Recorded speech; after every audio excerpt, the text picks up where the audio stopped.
students, we are back with the chapter 4 quadrilateral. Today we are going to understand part 6. अब तक हमने part 5 तक देखा है and till part 5 तक we have understood the properties of rectangle, square as well as we have understood the one more property, that is parallelogram. हमने देखा था squares में all sides are equal. Yes, we have seen ना, all sides are equal in square. And one more property was there. What was that? All the angles are 90 degree. Yes, this was the two main property. Yes, as well as the diagonals bisect each other at the midpoint. This was very clear. Then हमने rectangle देखा था. What was rectangle? Rectangles में we have understood कि opposite sides are equal. क्या था?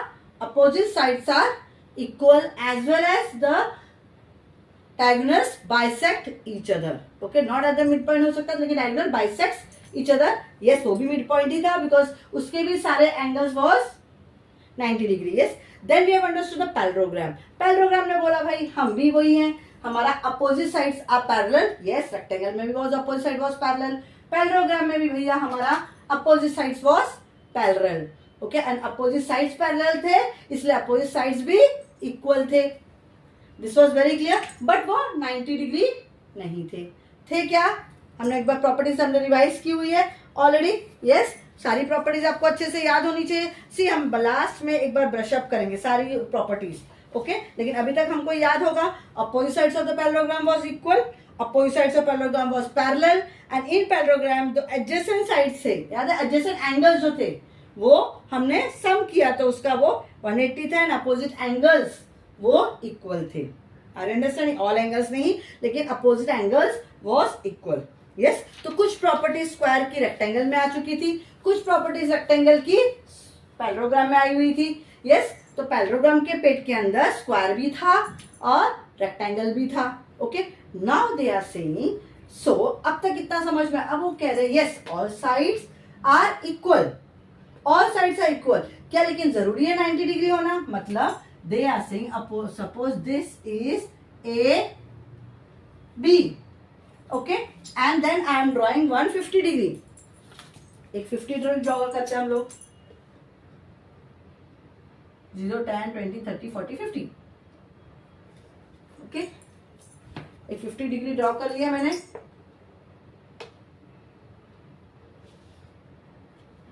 और this is 50 degree. Is it very clear? एक diagram draw किया हुआ है and this is how much. This is suppose मैं ये 5 सेंटीमीटर ले रही हूँ. कितना ले रही हूँ? 5 सेंटीमीटर ये मेरा. ओके, सो मैं बी यहां लिखती हूँ and with the help of a arc मैं इधर भी 5 सेंटीमीटर ड्रॉ करती हूँ.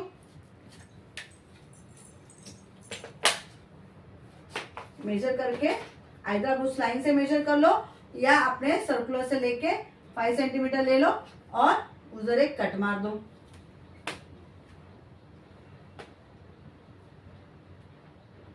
ओके, इधर एक कट मारा हमने. Then with the help of a scale यहाँ पे प्रोटेक्ट, यहाँ पे आप सेट स्क्वायर रख सकते हो एंड सेट स्क्वायर रख के उधर भी आप एग्जैक्टली 5 सेंटीमीटर की लाइन खींचो जो एग्जैक्टली पैरेलल होगी इससे. ओके, जो इससे पैरेलल होनी चाहिए. थोड़ी सी पहले स्ट्रेट लाइन नहीं थी तो अब मैं, क्योंकि वो हाथ से खींची हुई थी ना. ओके, एंड देन दोनों को ज्वाइन कर दीजिए आप. तो अगर आप दोनों को ज्वाइन करते हो तो ये भी उतना ही आएगा जितना ये है. मतलब क्या है? ये opposite sides are and well as all sides, I should say in that case all sides are equal है. Is it very clear? Are you understanding? तो ऐसा क्या है क्वाड्रिलेटरल जिसमें all the sides have a same length?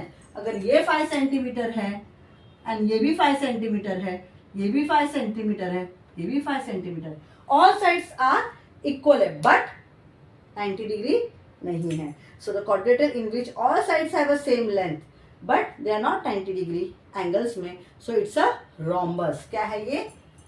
अभी हम नया एक पढ़ेंगे क्वाड्रिलेटरल जिसका नाम है rhombus. Is it very clear? Yes. So what we can say, what about the angles in the rhombus? वो क्या समझ के लेंगे हम लोग? Angles in the rhombus क्या है बताइए आप लोग. Yes, अगर कंसीडर करते हैं हम लोग एक रोम्बस, चलो लेट्स ड्रॉ इट। मैं इसी को कंटिन्यू करूं, थोड़ा नाम चेंज कर देती हूँ, चलो थोड़ा सा चेंज हो जाएगा अगर मैंने नाम चेंज किया। ओके, अगर ये एक रोम्बस है, ओके, नेम चेंज कर देती हूँ। अभी नेम आ जाएगा GA, जो आपकी टेक्स्ट बुक में दिया है, ताकि आप को रिलेट कर सको।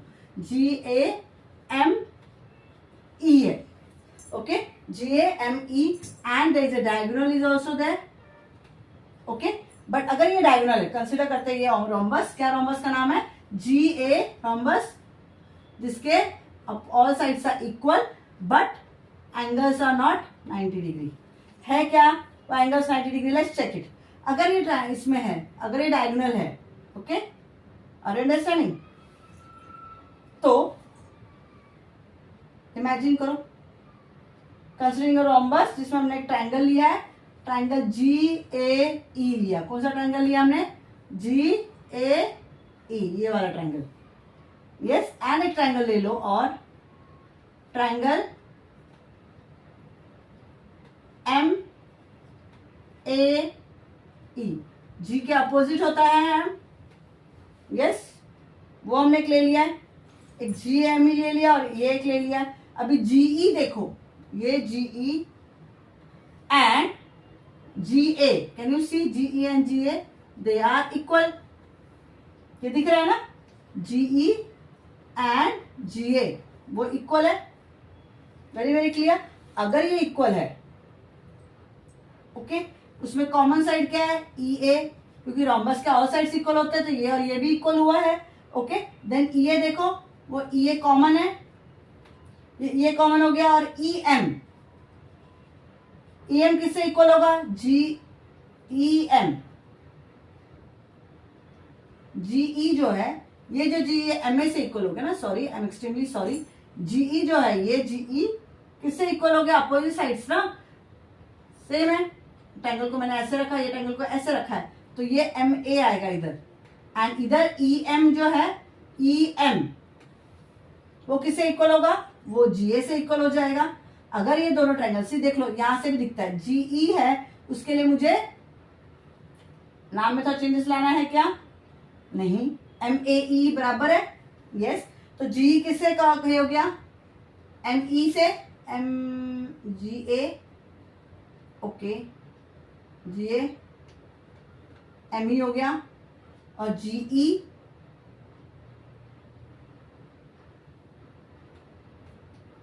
समझ में आ रहा है आपको? यस।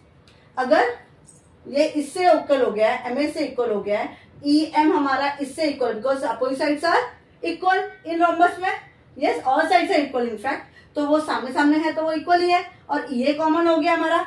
अगर ऐसा है तो ये ट्रायंगल जो है, ये किससे, किस स्ट्रेस से? साइड साइड साइड कॉन्ग्रुएंसी से ये इक्वल हो गया, यस। अगर ये साइड साइड कॉन्ग्रुएंसी से इक्वल हो गया है, so in that case angle G जो है वो इक्वल टू एंगल M हो गया, angle E is equal to angle A। लेकिन एंगल E जब मैं बोल रही हूं, तो उसमें E में कौन सा है? E में ये वाला या ये वाला? चलो इसको नाम देते हैं 1, इसको नाम देते हैं 2, इज इट क्लियर? इसको 3 नाम देते हैं और इसको 4 नाम देते हैं, यस। तो इन दैट केस में अगर G is equal to M है, तो एंगल 1 वो इक्वल टू एंगल 2 हो गया। क्यों इक्वल टू 2 हो गया? बिकॉज ये जो डायगोनल ये बाइसेक्ट कर रहा है। अगर ये बाइसेक्ट कर रहा है, तो ये जो भी डिग्री इधर होगी वो डिग्री इधर भी होगी। वैसे angle 3 is equal to angle 4, because ये डायगोनल बाइसेक्ट कर रहा है दो ट्रायंगल को, तो जो डिग्री इधर होगी वो भी इधर भी होगी। एंड वैसे भी ये क्या है?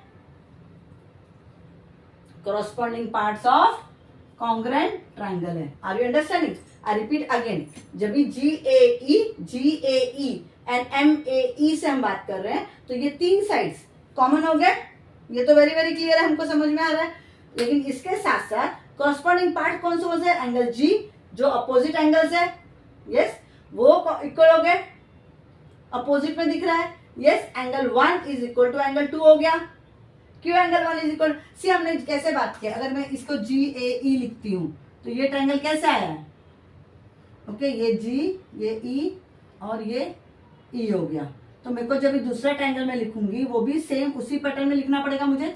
जी किधर है, एम इधर आएगा, यस, जी किससे इक्वल है, एम से इक्वल है, तो वो एम इधर आएगा, ए इधर आएगा क्योंकि मैंने इधर भी ए लिखा है, और एम ए ई इधर आएगा। Are understanding?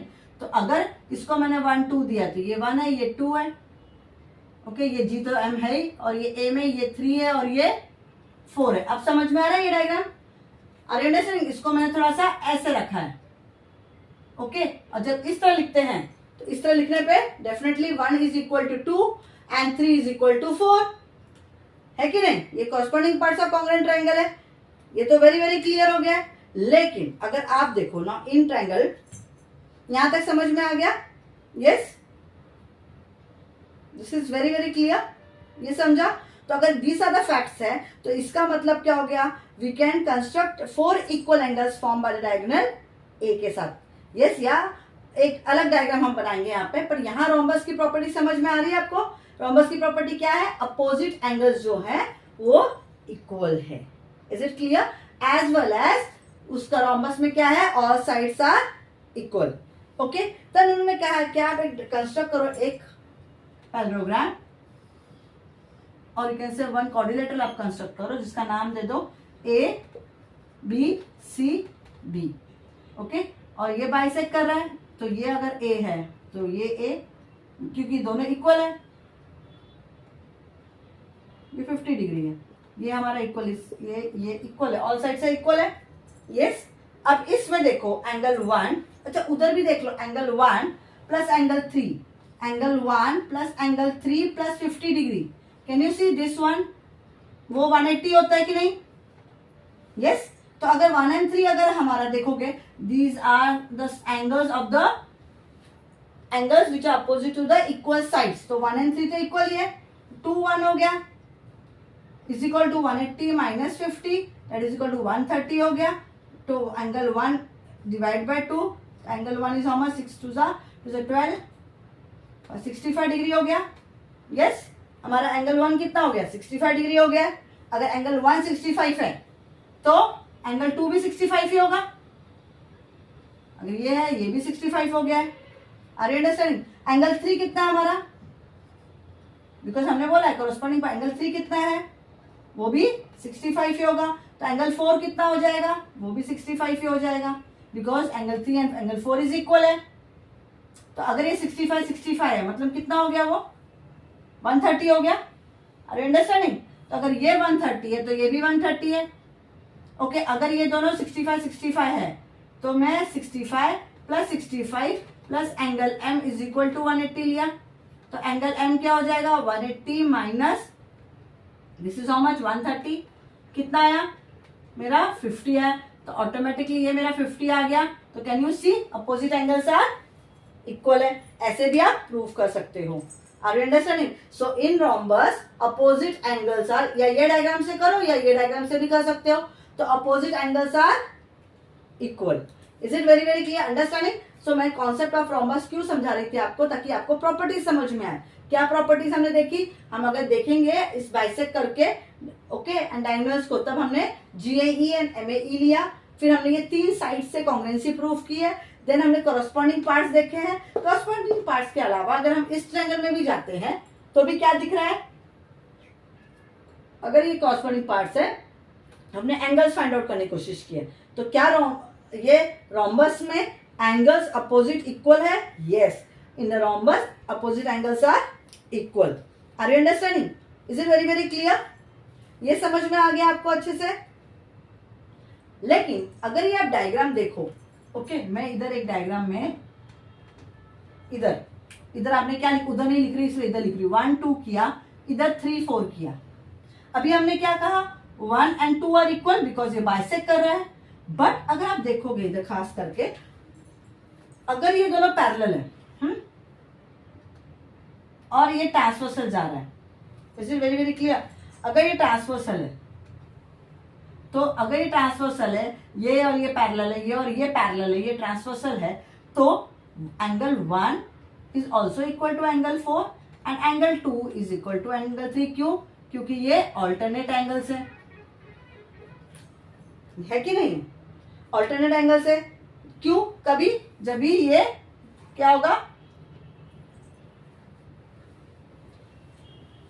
EM और GA पैरेलल है, ओके, जब भी DC is parallel to AB, जब भी DC पैरेलल है AB के साथ, ये और ये पैरेलल है, रोमस में बोला है ना ये दोनों पैरेलल है सामने सामने, तो आप देख रहे हो कि ये ऑल्टरनेट एंगल्स है, वो भी इक्वल है।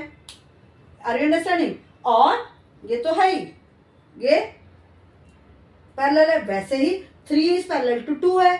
अगर 3 पैरेलल टू 2 है, इसका मतलब ये दोनों भी पैरेलल हो गए। आर यू अंडरस्टैंडिंग है? सो रोम्बस के जो अपोजिट साइड्स है वो अपोजिट साइड्स आर पैरेलल है। Are you understanding? यस। तो पैरेललोग्राम और रोम्बस में कुछ प्रॉपर्टी सेम दिख रही है क्या? यस। रोम्बस में क्या है? अपोजिट एंगल्स आर इक्वल है, opposite sides are, all sides are equal है इसमें, and opposite sides are parallel भी है। तो क्या rhombus is a parallelogram? Yes. Rhombus की प्रॉपर्टीज पैरेललोग्राम में आती है। पर क्या सारे पैरेललोग्राम रोम्बस है क्या?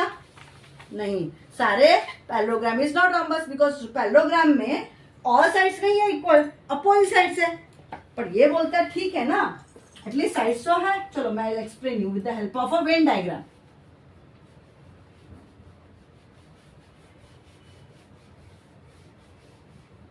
हम लोग एक वेन डायग्राम समझते हैं। ओके, पहले मुझे बताओ, अर्लियर हमने क्या कहा था?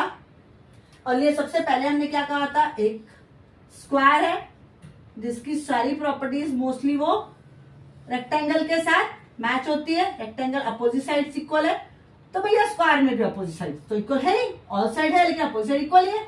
ऑल एंगल्स आर 90 डिग्री, ये बोलता है भैया हाँ यहाँ भी ऑल एंगल्स आर 90 डिग्री, तो ये बोलता है ठीक है अपोजिट साइड हो या ऑल साइड हो मुझे उससे फर्क नहीं पड़ता, बट अपोजिट साइड इक्वल है क्या? तो बोलता है हाँ भैया हाँ अपोजिट साइड तो इक्वल ही है, तो इसीलिए square, all squares are rectangle हो गया। फिर हम लोग आए पैरेललोग्राम के पास।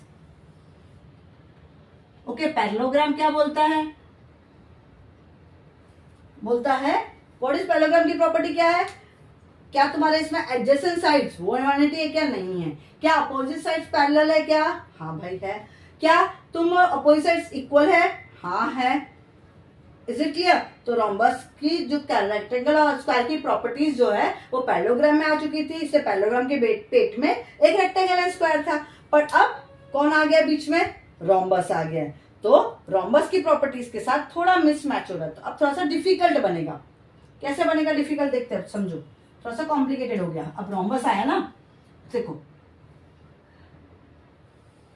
रेक्टेंगल की प्रॉपर्टीज क्या है? चलो इसको मैं रेक्टेंगल लिखती हूँ। रेक्टेंगल बोलता है all sides are 90, all angles are 90 degree है, अपोजिट साइड्स आर इक्वल है। ये रोम्बस ने बोल दिया। Is it clear? नहीं, ये रेक्टेंगल ने बोला। अरे अंडरस्टैंड? रोम्बस क्या बोलता है? All sides of rhombus are equal है। इसका सिर्फ अपोजिट साइड्स ही नहीं है, लेकिन अपोजिट साइड्स तो है इक्वल, तो वो बोल रहा है ठीक है मैं तो ये रेक्टेंगल है, लेकिन वो क्या बोल रहा है? स्क्वायर जो है,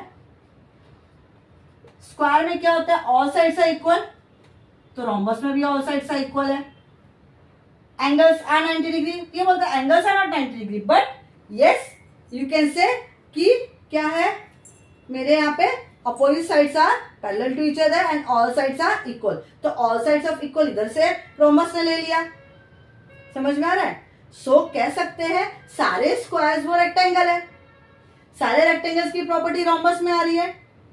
आर यू अंडरस्टैंडिंग? लेकिन जैसे यहाँ ऑल साइड्स इक्वल है, यहाँ पे भी ऑल साइड्स इक्वल है, लेकिन यहाँ पे अपोजिट साइड्स इक्वल है।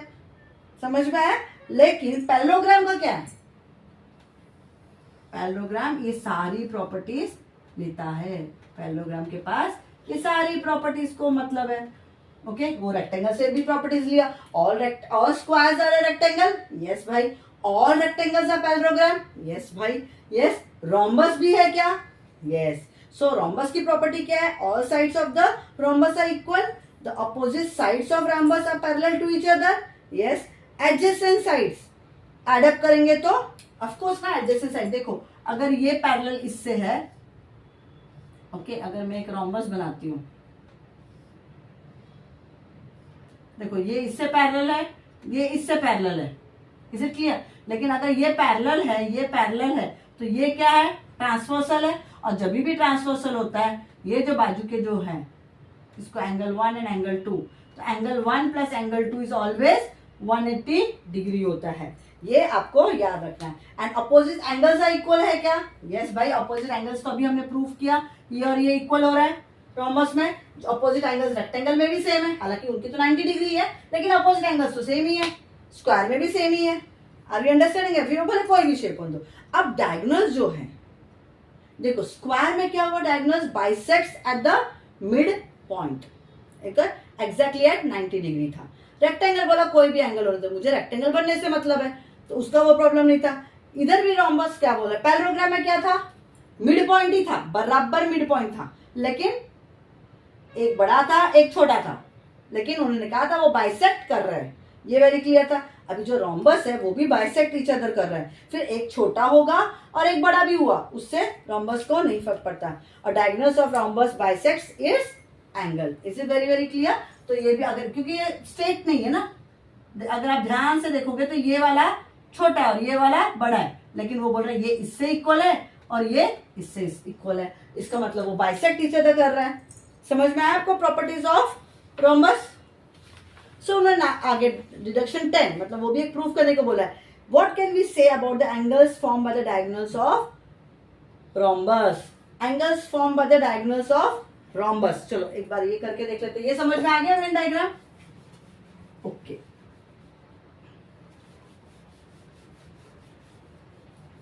अब वो बोल रहे हैं कि diagonals of a rhombus at the point of intersection क्या होंगे एंगल्स? चलो देखते हैं, एक डायग्राम बना लेते हैं हम लोग।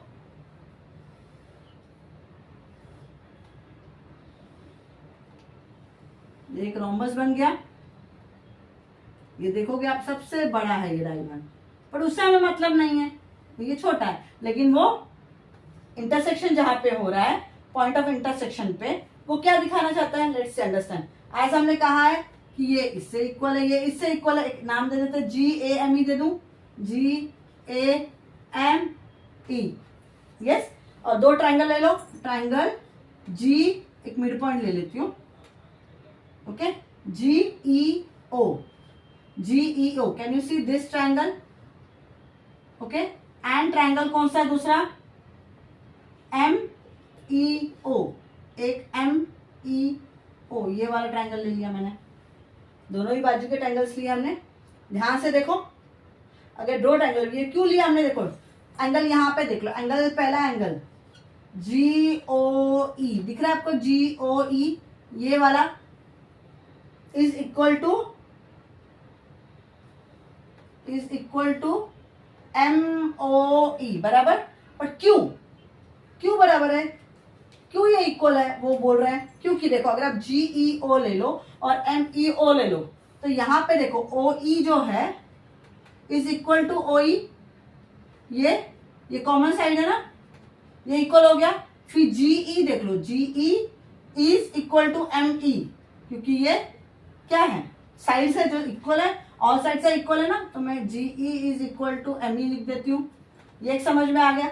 OG देखो, OG बाइसेक्ट करते हैं ना डायगोनल्स, यस, डायगोनल्स बाइसेक्ट कर रहे हैं, तो वो इक्वल ही होंगे। OM हो गया। तो ये तीनों प्रॉपर्टी से ये ट्राइंगल इससे कॉन्ग्रुएंट है, बाकी से साइड की कॉन्ग्रुएंसी से ये इक्वल हो गए। अगर ये साइड की कॉन्ग्रुएंसी से इक्वल है, तो दैट्स व्हाई ये जो है GOE और MOE, ये corresponding parts of congruent triangle है। अगर ये दोनों इक्वल है एज द कॉरस्पॉन्डिंग पार्ट्स है, एंड अगर ये दोनों इक्वल है, तो देखो ये दिख रहा है लाइन पास हो रही, तो ये पूरा एंगल देख लो, दिख रहा है क्या है वो? अगर मैं पूरा देखती तो angle GOE plus angle MOE is equal to 180, linear pair है ना। अगर लीनियर पैर, ये दोनों इक्वल ही है, तो ये हो गया 2GOE इक्वल टू 180, तो एंगल GOE कितना हो गया? 180 divide by 2, that is equal to 90, that is equal to angle MOE। मतलब क्या हो गया? ये दोनों ही 90 डिग्री है। Are you understand? So diagonal of a rhombus intersect each at the angle of 90 degree. ये नेक्स्ट प्रॉपर्टी याद रखना, diagonals of the rhombus always intersect at 90 degree. इसमें कोई भी डाउट यहाँ तक आपको, अगर यहाँ तक आपको समझ में आया तो प्लीज़ मेरे चैनल को लाइक करिए, सब्सक्राइब करिए मेरे चैनल को। यहाँ तक बहुत अच्छे से अगर आपको समझ में आया है तो अब लोग नेक्स्ट पार्ट में फिगर इट आउट देखेंगे। Is it very very clear? यहाँ तक आपको अच्छे से समझ में आ गया। हमने सारी प्रॉपर्टीज स्क्वायर की है, रेक्टेंगल की कर ली है, पैरेललोग्राम की भी की है एंड रोम्बस की भी की है। नेक्स्ट पार्ट में जब आप मेरा ज्वाइन करेंगे सेशन पार्ट 7 में, तो प्लीज आप पैरेललोग्राम एंड रोम्बस इसकी प्रॉपर्टीज को रिवाइज करके आना, ताकि हम नेक्स्ट फिगर इट आउट कर सकें। नेक्स्ट फिगर इट आउट में अच्छा सरप्राइज भी है आपके लिए। ओके, चलो, थैंक यू।